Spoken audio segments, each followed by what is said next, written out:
We went to Universal Studios Hollywood on the third day that their brand new Super Nintendo World was open, and we're going to show you how to do Super Nintendo World with kids.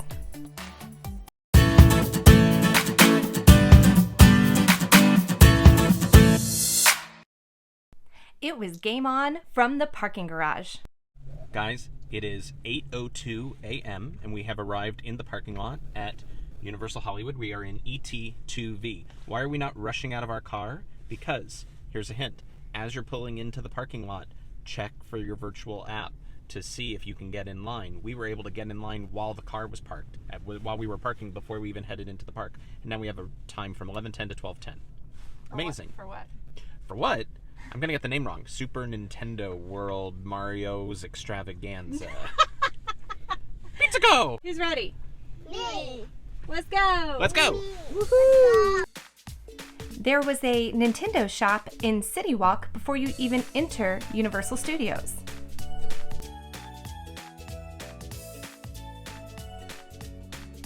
I think that went pretty well. We got here right around 8 o'clock, just as the park was opening, and instead of waiting until we got inside, we stopped at the Super Mario store in the Super Nintendo store in City Walk and grabbed our power-up bands. The line started getting a little long, so we are glad we walked in there first thing and went for it. So now we've got them, we're ready to go. Let's hit the park. Nora, where's yours? Okay, let's scan another band. Once inside the park, we were surprised how minimal the crowds were. It was a national holiday on a 3-day weekend, and only the third day since Super Nintendo World's grand opening. There were digital boards to view wait times if you weren't using the app, and they had the status for the new land, like today's virtual queue. So we headed down to the lower lot to Super Nintendo World. Here we go! There are 4 long escalators that take you down and give you some of the prettiest views of Hollywood, and a great peek at the new land. Getting all the way back to Super Nintendo World is a long walk and may be tough for the littlest members of your party. The lower lot also has Jurassic World and Transformers rides, and it was so crowded. Guys, we found all the people. They're down here. Nora was traumatized by those Transformers on the way in, and I was shocked by the rule that you had to leave your stroller over by the Transformers ride and couldn't bring it with you into Super Nintendo World. Axel was not happy about being forced to walk. Here, I'm going to let you listen to all the sounds of entering Super Nintendo World through the rainbow lights of the warp pipe.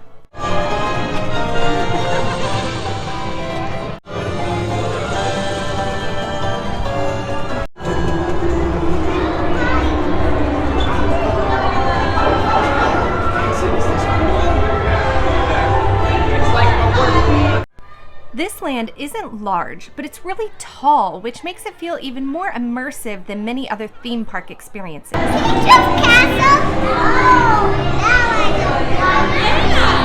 The designs are so high all around you, and you're really engulfed in this bright theming.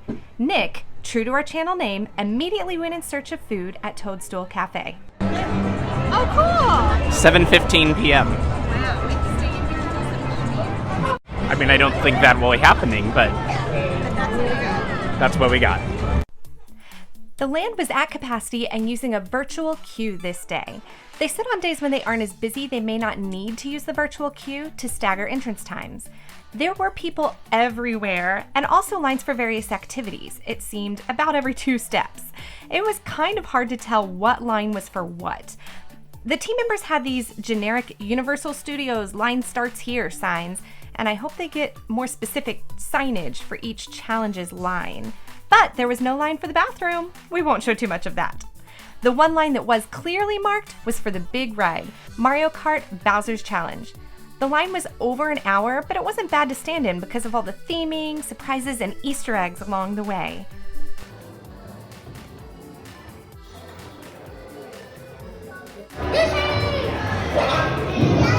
He just ate you. The queues did go outside and then back inside as you entered Bowser's Castle. This was just the most incredible detail. Mamma mia, the line was almost as good as the ride itself.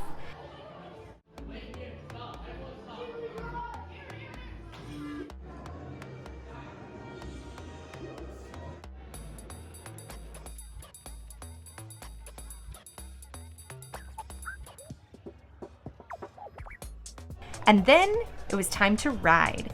Team Mario is competing against Team Bowser to win the Golden Cup, and it's a legit game as you ride, which takes some real skill. Thankfully, they take you into a pre-show room with video screens that explain how you steer the race car and how to shoot Koopa shells at your opponents by turning your head to look in their direction. Then you get this cool Mario hat headpiece that holds the VR glasses in place once you load into your vehicle.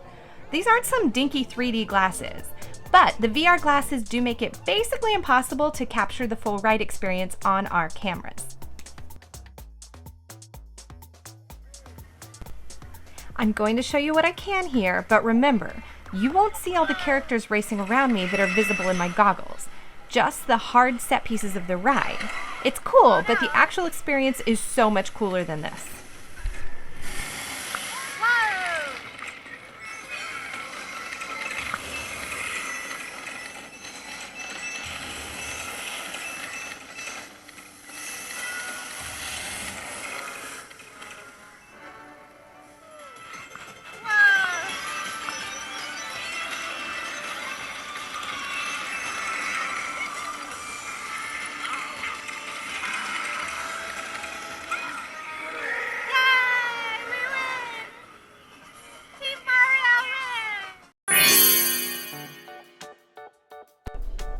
Axon and I filled the hour plus by climbing around, soaking in all the details of the space, and when I was ready to get out of the crowds, I escaped up this little staircase to the left of the entrance to Bowser's Challenge.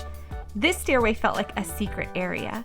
There were so few people up here, and just a few question blocks and these binoculars that showed some of the Nintendo characters digitally superimposed into the real elements of the world. It is hands down the best view of Super Nintendo World. It was dark and sort of quiet. If I had a napping child or needed to nurse a baby, this is where I would take them, even though I did have to sit on the floor. There is an 85-minute wait for Bowser's Challenge, so we are killing time because he is too small for the ride. We spent some time in the gift shop. We wandered some of the areas that have some of the blocks that you punch with power-up bands, but the big kids took their power-up bands and Axon doesn't have one, and so we don't really get to play with those. And there are 4 key challenges that get you in to fight Bowser Jr., but again, you need the power-up band. So, hindsight, one of us should have kept the power-up band outside of the queue, and the other one should have taken it into the Mario Kart Bowser's Challenge queue. That said, are you having fun? Yeah.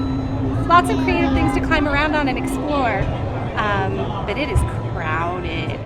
We're gonna go try to meet some characters, but it is late February and it's just noon and it is already pretty hot. So lots of sun here, not a whole lot of shade, so prepare yourself with some sunscreen. Let's go see if we can meet some characters. What do you think? No? You're not gonna stand in line? I mean, that's the challenge. If you won't stand in line, what do you do? Yeah. There she is. Hello. Wow.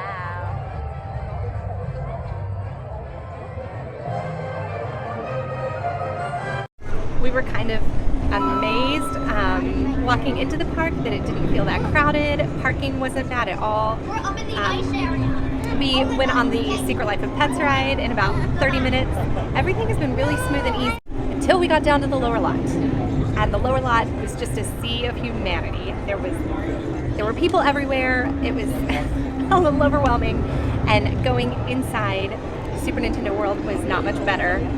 It's just a lot of people. And I think it would be different if the different key challenges and queues were really well labeled with entrances and things. There are areas of people waiting in lines and zigzagging, but you don't really know what you're waiting for. So it's okay, but it's a lot of people, which is part of why I'm hiding up here, up this staircase. But we were amazed going up the staircase. Everything was so immersive with the sounds and the music and the lights that I thought I almost felt like I was going through some really cool ride queue that was well thought out. And really, it's just some back corner in the land. So every last inch of this place is crawling with Easter eggs and theming and sound effects, and the whole thing is very interactive, really, really immersive, to the point of kind of sensory overload, so I think I'll have to be careful because I've got 3 kids to keep focused and happy, which might be tricky with as much going on as there is, and to some degree as little to do as there is, but we're finding things to keep the kids happy and have a really fun experience.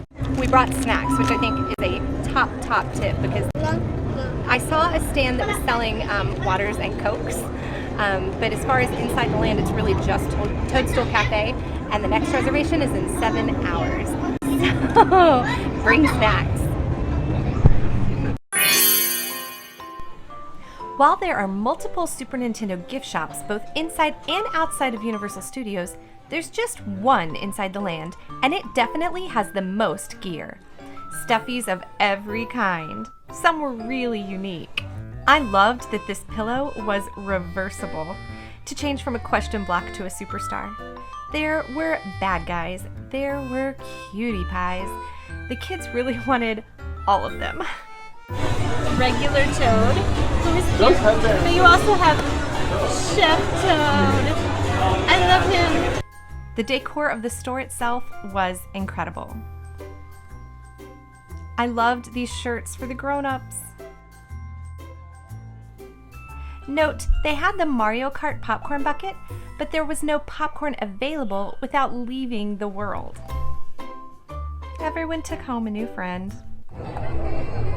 Bring snacks. Now let's go use Rider Swap, because it's my turn to go on Bowser's Fury. Many rides at Universal offer this option if you have a child too small to come on the ride with you. I spoke with them at the ride entrance and got a slip of paper that was my ticket to return after Nick had finished riding the ride, so I could skip the line and ride without waiting the whole time. My ticket looked like a receipt and technically said it was for the Transformers ride, but I guess they don't have them yet for Mario Kart Bowser's Fury, and the staff didn't give me any trouble returning. I got to take someone with me, so with these rules I chose Asher, so he got to ride it twice. You feel like quite the VIP skipping the line, but you don't get to take the time and soak up all the little details and jokes in the queue. That's okay. You skip right up until the pre-show room with the game instructions. It's worth noting, they wash those hats between riders, and they often still have some water dripping from them when you put them on. It was definitely still wet, but we had an awesome time. And we beat Team Bowser. So what's the deal with these $40 power-up bands? At first glimpse, they're a fun way to punch blocks, to collect coins, and to interact with different touch points around the world, which is a big part of the experience since there's really only one ride. Sometimes they're crowded, and sometimes people aren't nice. And sometimes your kids try to punch them with their hand or their head, and that does not get you any coins.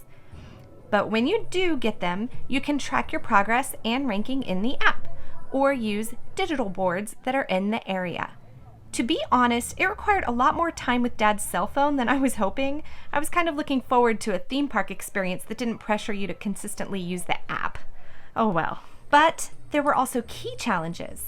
Sometimes you would stand in line for 30 minutes or more to try one of the 4 key challenges, like this Piranha Plant Snooze. But if you had a smaller group, it was really hard to run around and snooze all the clocks, so we did not defeat the challenge. Then we tried the Thwomp challenge, and we weren't totally clear on the rules, so we basically sabotaged each other and lost that one too. There was a lot of frustration. There were tears. There was a lot of anger directed at those stupid power-up bands, because if you didn't beat 3 out of the 4 key challenges, you couldn't go to the final challenge and defeat Bowser Jr. We were told the Bowser Jr. challenge was one of the coolest parts of this land, and for the life of us, we just could not win and get in there. I understand that the difficulty level of the challenges may be adjusted, and the day we were there, we found them pretty hard. If this would ruin the day for your kids, take that to heart before planning your visit. The land is like a video game, and sometimes you lose video games. Asher, tell me what you think. Not that cool?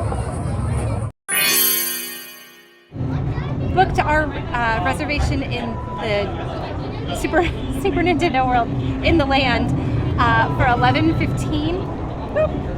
For 11:15, and the next available Toadstool Cafe reservation was not until 7:15 tonight. So I don't think we're gonna spend that long here. And once you leave, you can't re-enter, so I think that's gonna be a loss. We did end up getting back into the land for our Toadstool Cafe reservation. So check the full video about how we got back in and what we ate there, gluten-free and dairy-free, courtesy of Chef Toad. We had some high points and some frustrations with our Super Nintendo World Day, and I don't know that our kids aged 2 to 8 are really the target audience. We spent about 4 hours in the land and ended up having to leave when everyone was getting hangry because there was a serious lack of food options. But the time we spent outside the world exploring the rest of Universal Studios Hollywood really helped round out our time and make it a great day. We'll give you all the tips in our full video on what to do with kids at Universal besides Super Nintendo World, and it's a must watch if you're going to be going to Super Nintendo World. Thanks so much for watching, and please give this video a like or a comment. We'll see you next time, travelers.